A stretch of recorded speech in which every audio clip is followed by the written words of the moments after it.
everyone. I am a senior resilience planner with Halff here, located in Corpus Christi, here in the Coastal Bend. But we have offices across Texas and across the South, from Florida, Oklahoma, Arkansas. So I'm going to be speaking about mostly nature-based solutions, but just projects and examples, ideas about alternative solutions for stormwater management. And I was supposed to be joined here by my coworker Christina, but since she's down in the valley, since the weather was a little leery, we decided she shouldn't drive just for a 30-minute presentation. So I'm going to do the best I can to explain a project that they were working on down there. And then later at some point, you might see Nick Dornack join me up here on stage because we collaborated on a project that I will be talking about.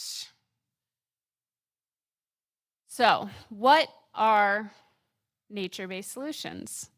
They are strategies to aim to restore the natural landscape and ecosystem processes, basically just working back with the land for it to do what it was intended to do, to drain the water, to have it infiltrate, to slow it down, to clean it out, all that stuff. Stormwater management has taken a more hardened approach lately.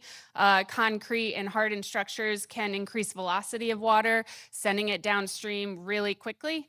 So this approach works with hardscapes. It's not cutting them out. It's working with hardscapes. Whatever solution is best for whichever area you're in. It's not a one-size-fits-all, but it's working with them to capture that water, clean it out, make sure it's not affecting our ecosystems and contributing to our ecotourism, which is a huge business here. I don't have to tell you guys that. So this is the process, kind of the life cycle of the water after it falls onto our urban areas. It enters into our lawns and our parking lots, makes its way through our drainage ditches, into our storm drains, into our systems, through the streams, out to our bays and seas. What you don't notice there is a filtration, is some sort of way to clean it out. It just kind of drops onto our land, and if it doesn't infiltrate, it's running into our bays and seas, picking up whatever it can on the way, bringing it out to. And in what we're dealing with right now, with all this influx of water, it's a lot of freshwater inflows into our into our estuaries, which have a certain amount of salinity they need to maintain in order to keep a healthy ecosystem. So nature-based solutions, like I said, isn't about replacing all this. It's about incorporating it somewhere into the system. So maybe after it runs off our lawns, runs off our parking lots, it can run into a bioswale or a rain garden where it is slowed down. It is infiltrated into the ground if that's what they want. If you have a high water table, such as out in Rockport and stuff, maybe you just hold it for a little bit and release it slowly. And then it cleans it up through vegetation, cleaning it up so that when it does enter our bay systems, it is a lot cleaner than when it first fell.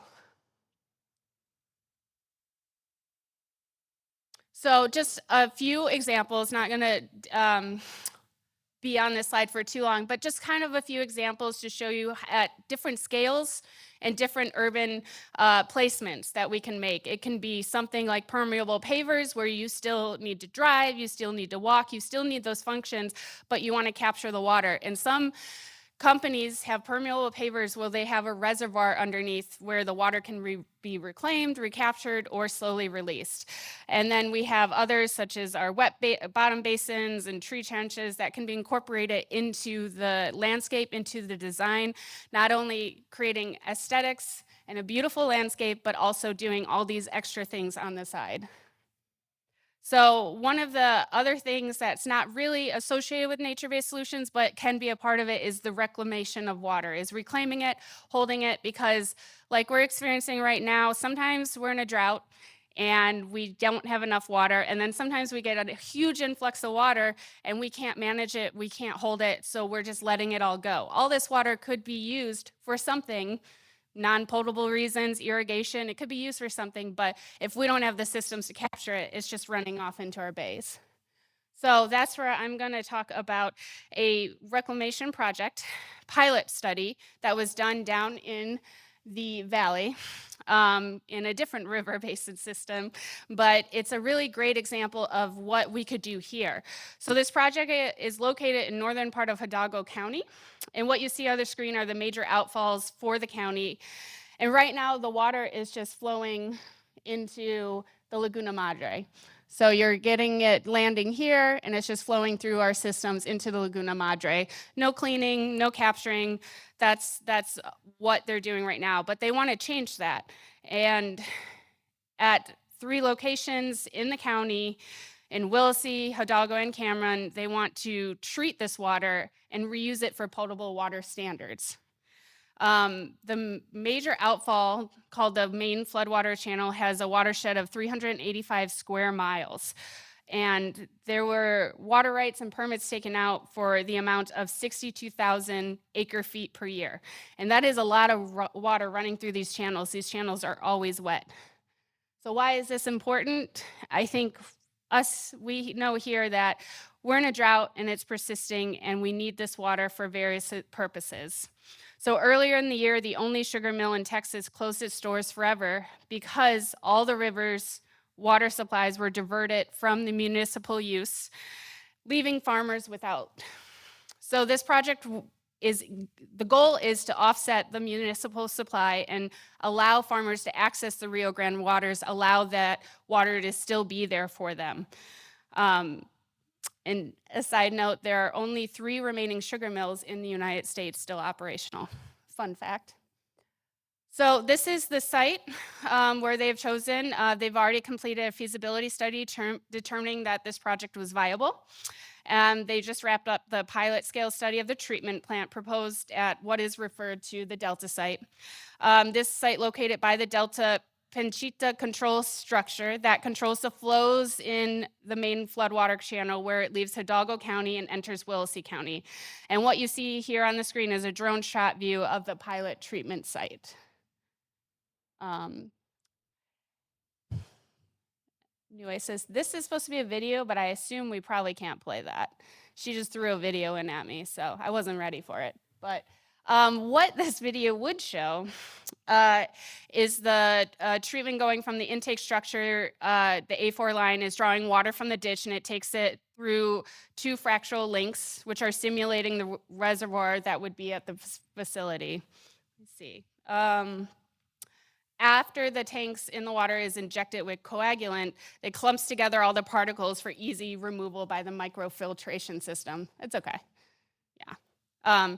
So this is just kind of showing how the filtration system, this is a pilot, they just put it in there, so it shows how it would work in general. Oh, okay. There we go. So the 3 tanks, I assume there'll be 3 tanks that you see are baffle tanks that the water goes through in a series to allow the coagulant chemical to mix with the water and create a flock before it goes into the trailer. And in the trailer, there's 2 treatment processes, which we'll see next. None of the treated water was sent to the ditch, and instead the water was collected in an evaporation pond and hauled away twice a week to a nearby wastewater treatment facility for disposal.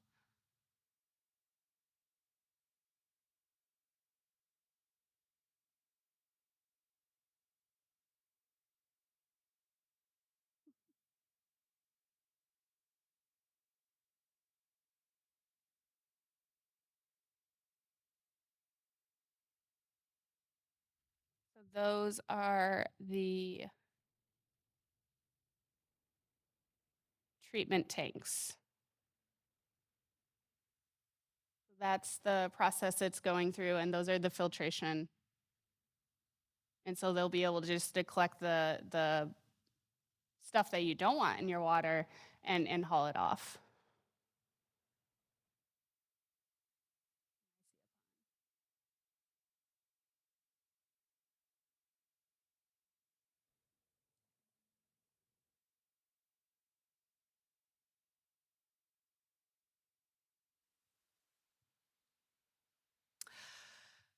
So this is a look at the treatment process happening within the treatment trailers. So those white trailers that you saw. The first process is a microfiltration membrane filter. Is an upright tube filled with fibers that filter out all the pathogens and viruses, so that only the clean water filtering through the fibers gets sent to the next process.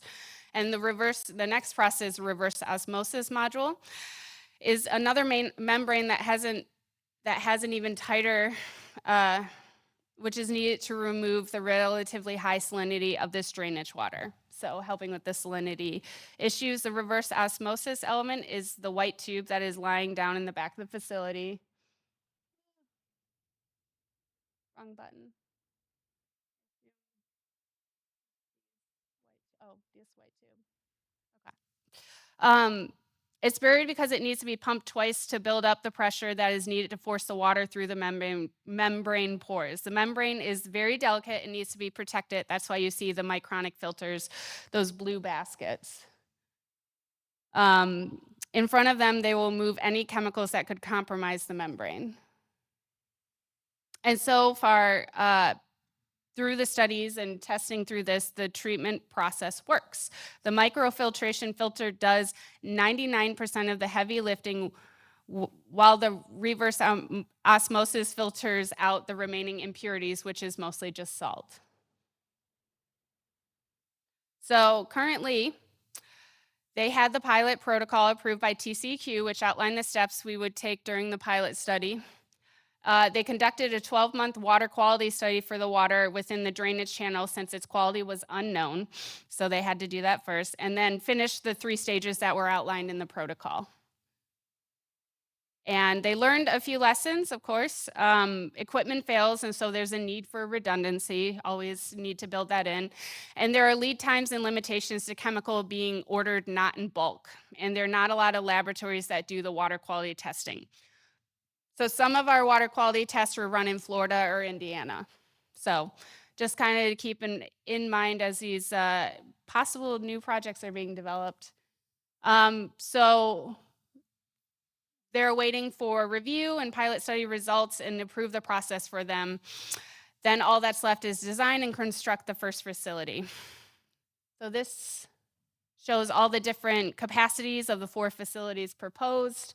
All this different collaboration and different entities working together to kind of get this project off the ground because of how important it is.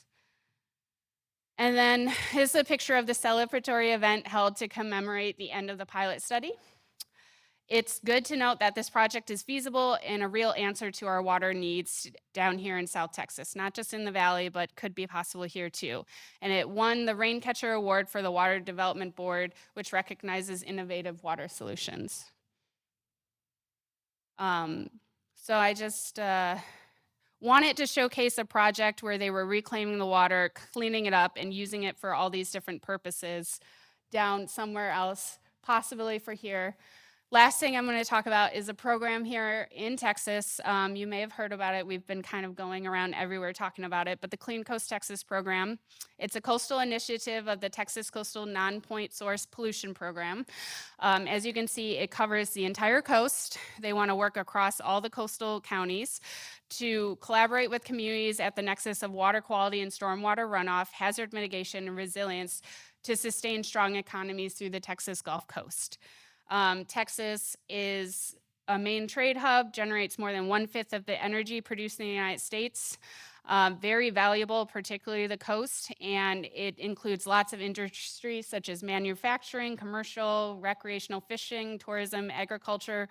So this program is working to help protect and work with communities to enhance the natural resources that we have so that we can use it for future generations. So what they do is build relationships, providing guidance, resources for local decision makers and residents to build a more resilient landscape. This is the guidance for sustainable stormwater drainage. It's a manual that was created and has had some updates. And it can be guidance. We've provided with people and they can use it as a guidance, or they can adopt the whole manual and kind of use it as their guide for implementing their stormwater projects. So this program is looking at years 5 and 6 right now. it's been going on, and they're looking to partner with new communities in this region across the coast to have them look at reviews of communities' codes and ordinances, develop construction cost estimates, help with project identification, design, and then education and outreach for city staff, elected officials, but also the public. Because that's super important because as we know, there is, some impairments, some issues that we need to address. There are different ways that we can use, and all the different types of development of impervious surfaces that we've seen. This is a time loop from, I believe, 1997. And it's not so much in our area. I know Houston would be a lot more, but what we're seeing is that with each year, we're just putting more and more impervious surface and high intense development in without giving water room to flow, to infiltrate, without giving it room to go anywhere. We have a lot of land here, particularly in the coastal bend. We have a lot of resources at our disposal to help get the water in somewhere else because we have had a population change of over 40% since 1997 and a decrease in our working lands of minus 210,000 acres have been taken out of production and put into some sort of development, urban development, which is not a bad thing. We just, again, need to figure out what to do with the water and how we can help clean it and make sure it's available for our ecosystems and us. So in Rockport, we proposed a couple of projects. We worked with Doucet and Associates. We subcontracted under them with the Clean Coast Texas project, and we tried to help identify, working with the community, county, city staff, navigation district, to identify potential pilot projects to see how these would work in their community. So this is the Aquatic Center. This is a proposed site for permeable pavers, taking some of the parking lot out. It's asphalt right now, and all of the water, it's slanted this way, so all the water just flows and then pools around here if they get a lot of water. So we're proposing permeable pavers to put in there. And this is a cross-section of what it looks like right now with the asphalt, and this is a cross-section of what we proposed to put in there with a reservoir layer, sand layer, coarse layers, so filtration, cleaning it out, but also a liner. Sometimes they don't have liners, but in Rockport and Aransas County, there's a really high water table, so got to consider how to not have the water come back up. So we're working on getting this project constructed right now for the Aquatic Center. And what it would do is just kind of a pilot, just showing what can be done and slowing that water down and letting it infiltrate in this otherwise pervious system where water can't go through. And with the sand and stuff, it's an ideal location for that. One of the other projects we looked at was with the navigation district. So permeable pavers, again, at these sites. And this is the Bay Education Center, and this is Rockport Beach. So we were kind of looking at different areas around here, and originally the navigation district had proposed that, but we had to backtrack and rethink that because there's underground utilities there, so it's not ideal to put a paver system there. We had to go with the flow of water. Water flows across this way, but mostly it just flows through the street. So we weren't sure this would even capture that much water. And then it's a really high water table there. So what we did instead is we looked around the site and we noticed that there's these various sites. If you see the darkening of the asphalt and stuff, you can see where water pools. And this is the fairgrounds. And over here in the corner, we noticed that there was a lot of pooling of water here and a potential for having water to infiltrate and clean out before it enters directly into the Little Bay system. And if you know anything about Little Bay, it needs as much help as it can get trying to clean that water up and implement a little water quality aspects to it. It used to have great seagrass and stuff, but with the turbidity and the water quality and the pH, it no longer really grows seagrass. So this was something we proposed to capture water, slow it down here, and then have it infiltrate before it enters into the swale system. So kind of like a cleaning before it does before the natural stormwater system takes over and takes the water away. So right now, because there's some issues with right-of-ways and being really close to TxDOT right-of-way and stuff, we're working with the TxDOT and the community to try and figure out what kind of funding we could do to implement this project. And so all of this was happened and helped through community engagement, working with the community, not telling them what they need, but listening to them and having them tell us what they thought, and then also providing them with resources. So this Coastal Bend Alliance for Sustainable Stormwater, or CBAS, was created a couple years ago to help coordinate talks about water quality and nature-based solutions. There's a lot of projects and work happening in this area, so we thought that we would have stakeholder burnout if everyone just went separately into communities to talk about these topics. So we wanted to coordinate that, so we have private and public professionals and nonprofits coming together to put on meet and greets, to put on happy hours. We're trying to make it fun and informal. We're planning something in Rockport to incorporate the school and youth and families to help them learn about water quality and what they can do on site, because there's a lot of stuff you can do just on your property. So all of this came together to help to work with the community to actually inform what's happening. And do you want to add to that? Thanks, Ashley. I just wanted to give you credit for what a great idea this was. I think all these things, we talk about Clean Coast and CBAS, and I'll be talking about One Water Solutions, but we're working together and looking for opportunities for engagement with the community. And this is just another great example of opportunities for getting, opinion leaders, elected leaders, folks that are running, public works systems, together with experts to be creative and to brainstorm. And we try to do it in a much more, kind of low-key social way. This was outside of grant requirements, so it was a lot of fun. We could have happy hours and do things like that. There's usually drinks involved, just so you know. That's right. So meeting people where they are and where they want to be, I think, is what this is really about. Yeah, and just to say that, I mean, we're just grassroots. We go wherever anyone invites us. So if you're very interested in having some specialists come in and talk, or having us put on something with just drinks, food, and just informal conversation, please reach out to me. I'm hanging out at the Halff table. But yeah, we're happy to come into any community, and it could be for just staff, just public elected officials, or it could just be for anyone who wants to stumble in. So. And that's all I have to talk about now. Nick is going to continue this conversation with his presentation next, but that's it. So thank you, everyone.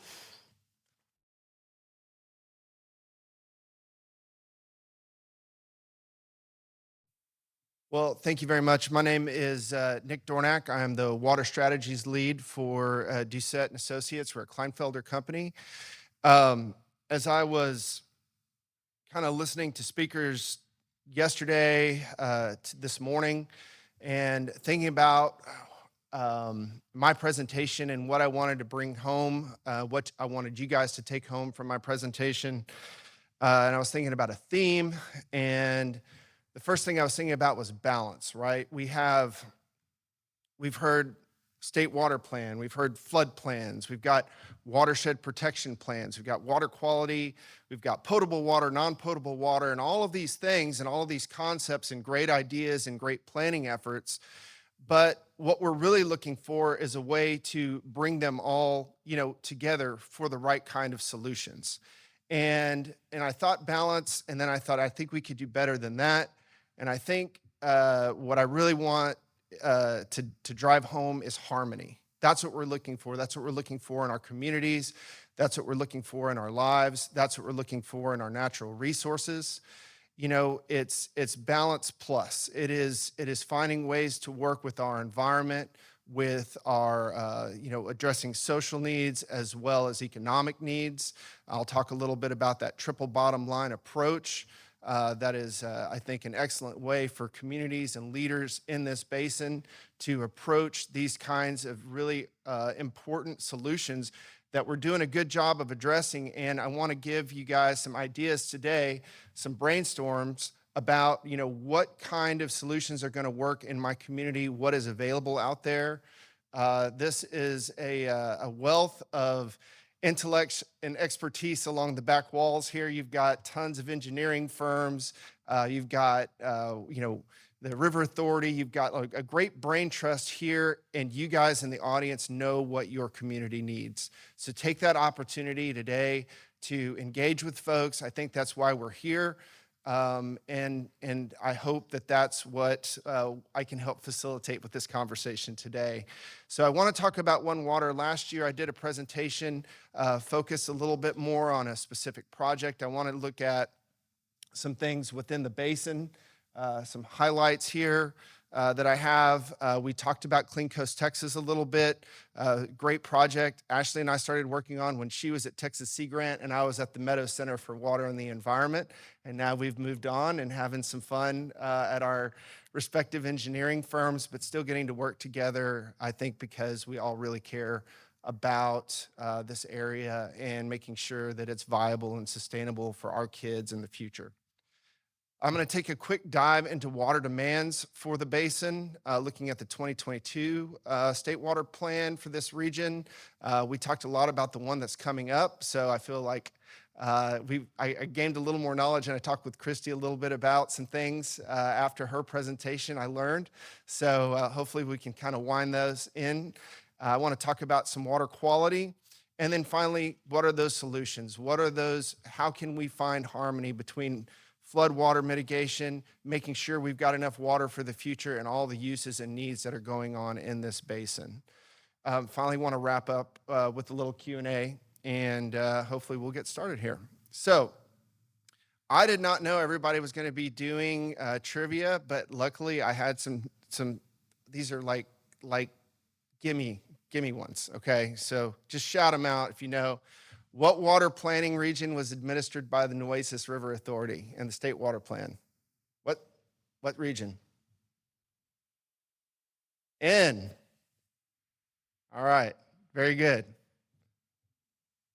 And here goes a little deeper into the Region N water plan. All right, what water use is expected to grow the most from 2010 to 2070 in Region N? Industrial? I think that's right. Manufacturing, right? So going from 40 million gallons per day to 88 million gallons per day in 2070.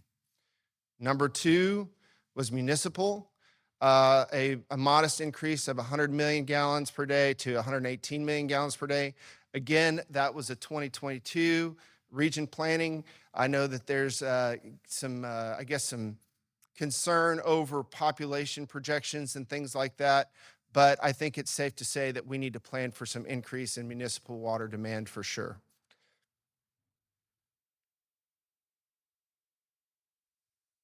All right, so total water use in this region N is expected to increase 47.2%. So quite a bit of more water is going to be needed. That's little over 88,000 acre feet per year, and that's primarily driven by that industrial manufacturing demand. I watched, when I was looking into this, I did some Google searching, and I saw just a couple of weeks ago on the local news in Corpus, pretty big story on one of the new plastic manufacturing operations here, taking something like 15 million gallons per day of municipal water, 12 to 15. So we are seeing those industrial uses really kick up here, and I think with all the potential opportunities for water supply, we're going to see that happen. So how are we going to provide those water uses, that are driving the economies, but without sacrificing the water resources that we really need for the people here. So that's going to come down to those industrial folks and manufacturing folks working with the communities and the water suppliers to be more efficient with that use, recycle that water, find those water supply sources. And I think that it's great. It's in the plan. We've got the strategies, but how we're going to implement those, that's going to come down to leadership and community engagement. One of the great ways that the low-hanging fruit, I call it always, in terms of achieving water supplies is conservation. It's usually the cheapest and usually the easiest. The water plan had incorporated a reduction of per capita use for municipal water from 171 now down to 153 gallons per capita per day for folks. So that comes down to more efficient plumbing. That was a big piece of that. So, low flow shower heads, things like that. Folks just using less water and becoming, we're getting drought hardy as a species. So hopefully incorporating a lot of those behavioral changes and opportunities to do those kind of things and be more efficient with our water will help meet those demands. The total strategies in the water plan were a little over $3.25 billion.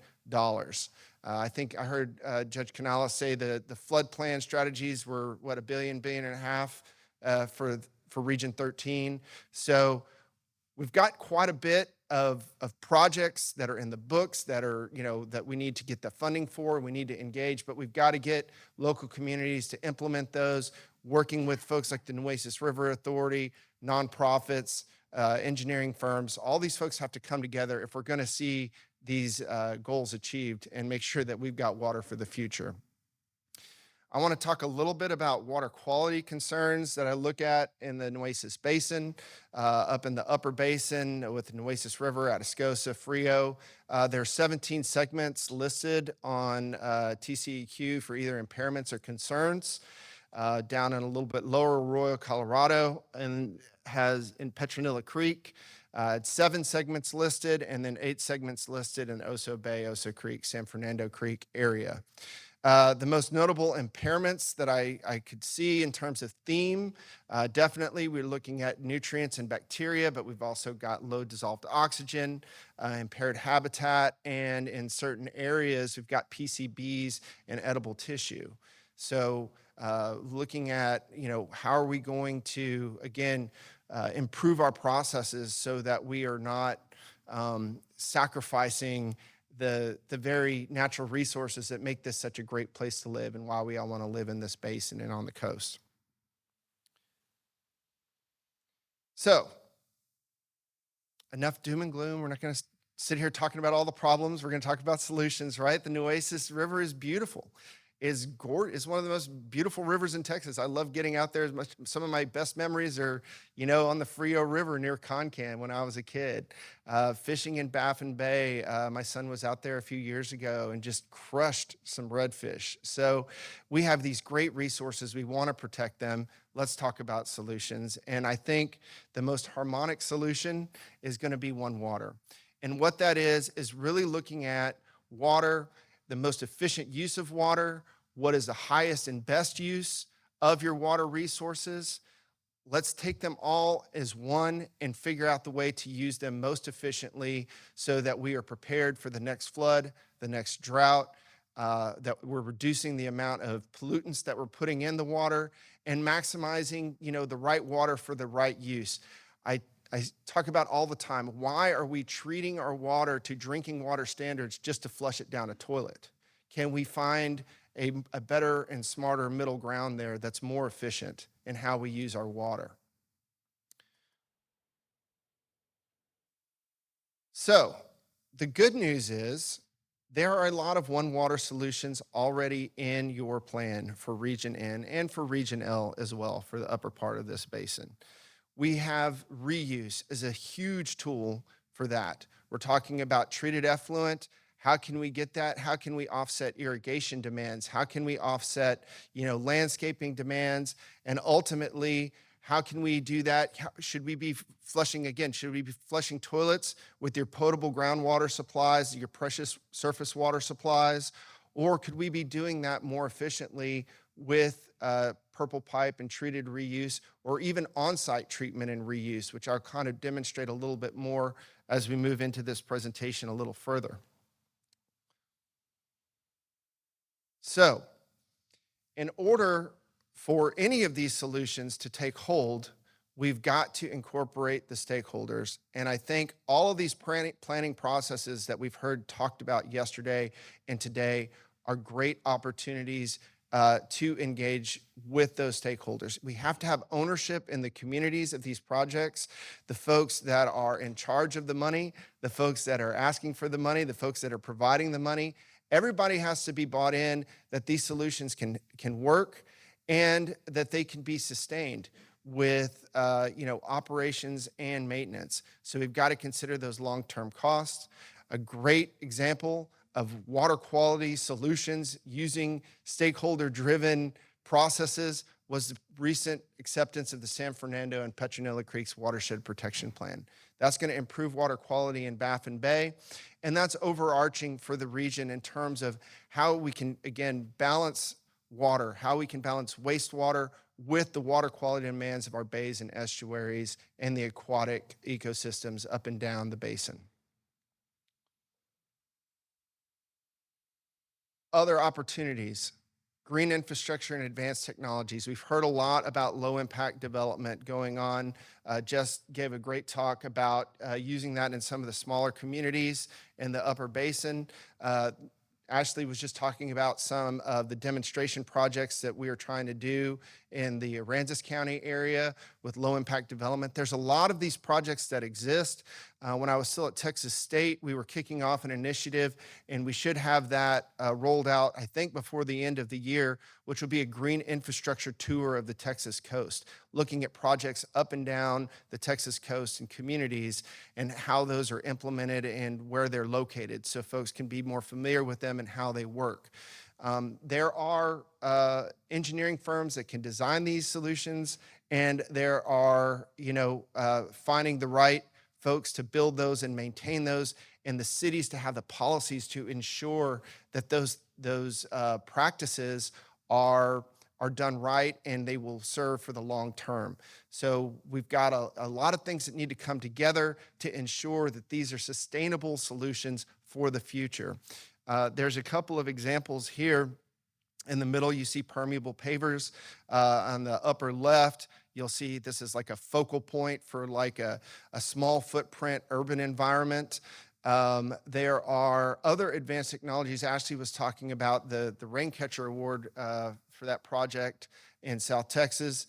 What you see in the upper right there is a mini MBR system, and that's taken from a report we just provided to the National Park Service to do direct potable reuse out at the Nueces Basin in Big Bend. So there are, if they would have gone forward with that project back 5 years ago when they were figuring out what they were going to do in the Nueces Basin, they would have saved about $10 million of water line replacement. So we have to be looking at some of these things that sometimes we think maybe a little icky, DPR, toilet to tap, but there are a lot of options. There's indirect potable reuse as well, where we're treating water, maybe we're using wetlands and things like that to treat that, put it back in a reservoir, and then that goes back into a water treatment plant for supply. So there are a lot of opportunities out there to do some of these direct and indirect potable reuse. How can we be most efficient with our water? Save it in the good times so that we can use it in the bad. And I'm going to skip forward and then, no, I'm not going to skip forward because I had that picture. Where was it? Oh, I forgot that one, top left. Okay, aquifer storage and recovery, right? That's one of the great plans in the water plan. We can do that with brackish groundwater, or we can do that with seawater.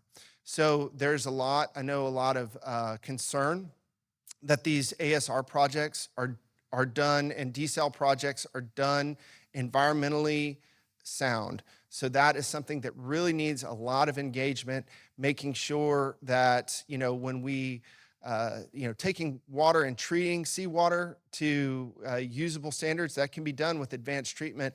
But again, it's how do we get rid of that brine and where are we putting that and making sure that, when it is put back in a bay or put back in the Gulf, that's done safely and that the aquatic systems do not suffer. So again, I think there are solutions out there, just making sure that communities are engaged and that they have real information in order to make the best decisions moving forward.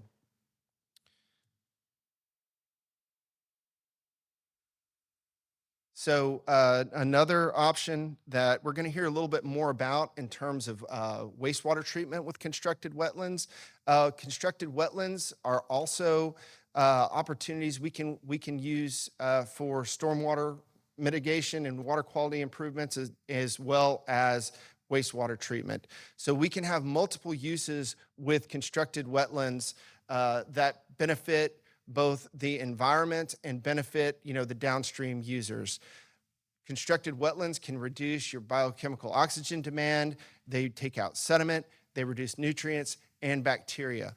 All the concerns that we are seeing in Baffin Bay, those impairments, we can really help improve that with opportunities like constructed wetlands where there's land available and opportunity. Those are projects that have been built all over Texas. They're built all over the United States. I think that they're an excellent solution for the Nueces Basin, and I know that the Nueces River Authority is really excited about opportunity to implement some of these types of projects, and we need to help them get over the finish line. But I'm really excited about those and what they can bring. Great opportunities for education as well, and that's kind of what I wanted to wrap up with today. The Blue Hole Primary School, I talked about this project. When I was at the Meadows Center, I worked with the Wimberley Independent School District. And what we did basically was create one of the most water efficient and ecologically sensitive, develop an ecologically sensitive site in a way that did not impact water downstream. So we incorporated over almost 4,000 square feet of permeable pavers, extended detention swales, 2 rain gardens, curbless parking lots, and 200,000 gallons of storage for rainwater and HVAC condensate. This is a school, it was a new development, it was green, it was just a, native range site that built up from there. So a lot of times you have big impacts. What we wanted to do was make zero impact because downstream from this school, we had Blue Hole swimming hole where everybody loves to swim. The water that we needed for the school was coming out of the Trinity Aquifer that feeds Jacob's Well, and Jacob's Well is this beautiful iconic swimming hole. I don't know if you guys have been there, but it's gorgeous, and the flow coming out of there is oftentimes next to zero whenever the local water supplier pumps their wells. So we wanted to put minimal impacts on the environment for this new school that was needed to address the growing population. The not just on the water supply side, but on the wastewater side, we wanted to make a beneficial reuse of that wastewater. And that's where the purple pipe and things like that come in on a large scale. We can do that regionally. We can also do it on the site scale. So especially for maybe smaller communities in the upper basin, when you guys are thinking about, we need to do a school, need to do some new municipal buildings, schools, things like that, depending on your wastewater infrastructure in your local community, it may be beneficial like it was here, rather than putting in new lift stations and wastewater lines to do an on-site treatment and reuse at the site. And as a result, we created, and where instead of having a standard septic field, with advanced treatment and subsurface drip irrigation, we have a green space for kids to use all summer long, rain or shine, drought or flood.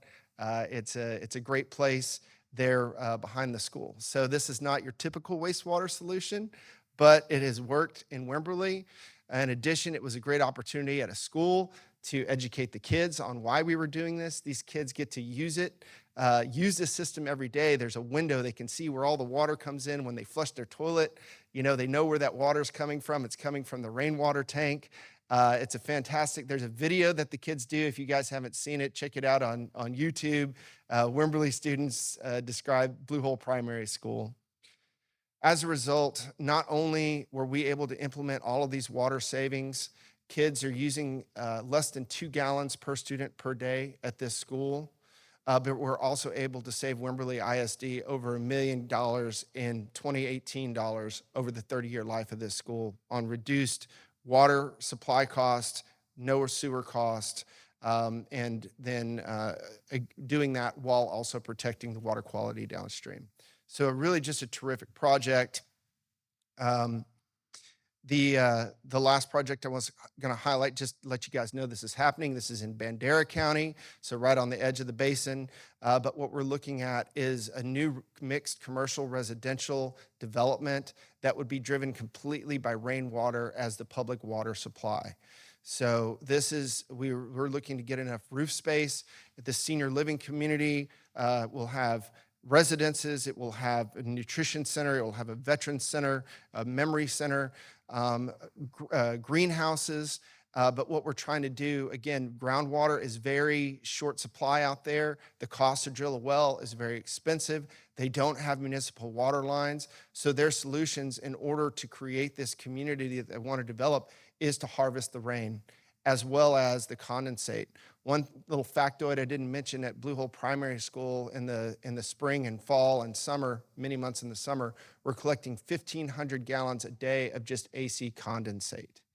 That's a lot of water from condensate that would normally just drip out on the ground. So we're using that again for toilet flushing and for irrigation.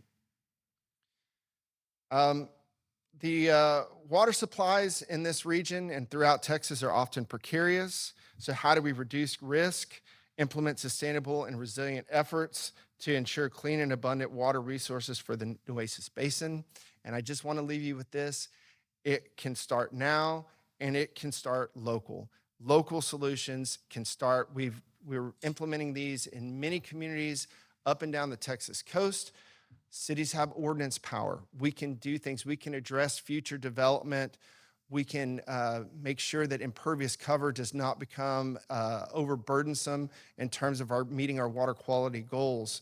Comprehensive planning for resilience. The GLO Resilient Communities Program provides $300,000 for comprehensive planning. For most communities on the Texas coast, it is simply asking for that money and you will get it. We're going to be working with something like 30 communities over the next 3 or 4 years at my firm to develop those comprehensive plans, the drainage plans that go along with that, zoning efforts. So these are great opportunities. Find out about that Resilient Communities program if you're not familiar with it, but it is very almost non-competitive $300,000 for communities.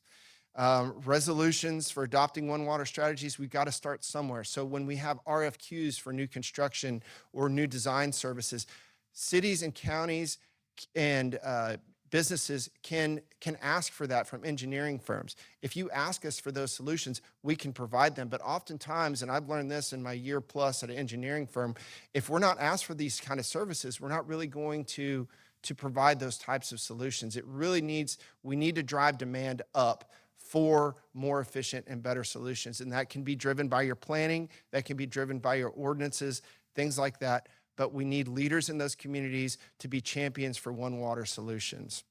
There are grants, the infrastructure grants, the flood infrastructure fund, all of these types of things.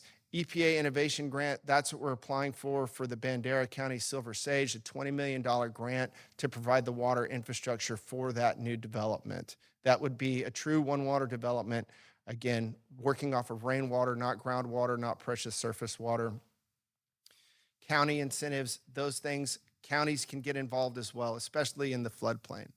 So wrapping up, it's going to take, I guess we had a little bit of formatting issue but that's okay. No worries. There's going to be significant effort to meet our goals for 2070 for the state water plan. We've got to do that, but we've got to ensure that water quality goals are met as well. So we've got to meet our water supply with an eye on water quality. Looking at that triple bottom line approach, I think, is the answer. Let's weigh our social cost, our economic cost, and our environmental cost. It's hard for corporations to do that, but cities and counties can show that kind of leadership because you're invested for the long term. What is important to my community? The social structure. Again, we can focus on more than just the economics. And I think that's really important because if we just focus on economics, we're going to have long-term environmental costs that we can't manage. But I think if we all come together and we show the partnership that's here today, the community that's here today, we can find those answers and find those solutions. So thank you, Travis. So I have a few questions from the audience. And Ashley, if you want to come up, I think there's a few that might involve you as well. while Ashley's coming up, the first one for you, Nick. Are there other schools, any other schools that are proposed to build the One Water solutions in the near future, like was Blue Hole? So we have been having tours of that school. The Lake Travis Independent School District is very interested with. They've got a bond to build two new schools. Looking at those similar kinds of solutions. I was looking. Actually, we were engaging a little bit with the new school that was going to be built in Uvalde.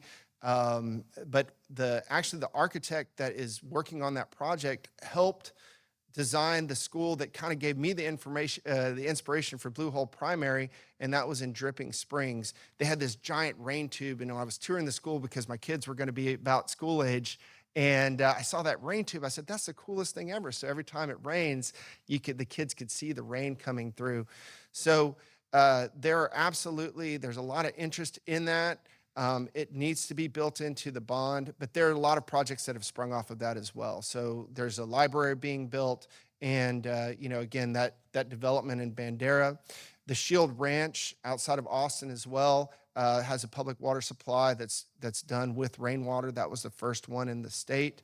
So I think what we're trying to do is inspire these folks to be thinking outside the box of standard construction and how can we be more efficient. And it's happening naturally because water is getting more expensive and harder to find. What is the estimated cost difference between permeable pavers and standard concrete or asphalt?